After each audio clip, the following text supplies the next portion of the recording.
Hi, welcome to Syl's Marriage Minute.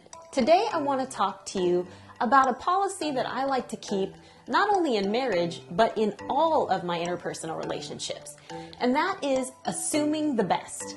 By this I mean, oftentimes in relationships, we can misunderstand somebody's tone or their intention, some kind of action we perceive has been hurtful to us, or whatever we think. The person's mad at me, the person doesn't like me, they were hurting my feelings.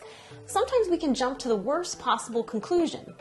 In marriage especially, I like to adopt the policy of assuming the best.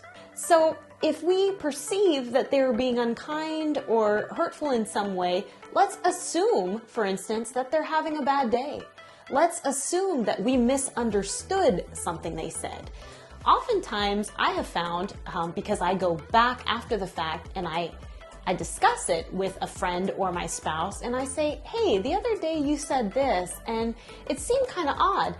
And I would say 80 or 90% of the time, they'll tell me, I didn't even mean that, or I didn't even know I said that. I'm really sorry. In marriage, it's safe to say that our spouse loves us, they are for us, and it is not their intention to hurt or harm us. So let's assume the best until we find out anything else. We can just assume the best. And again, I recommend going and discussing it with the person, because you'll find that oftentimes it was all a misunderstanding.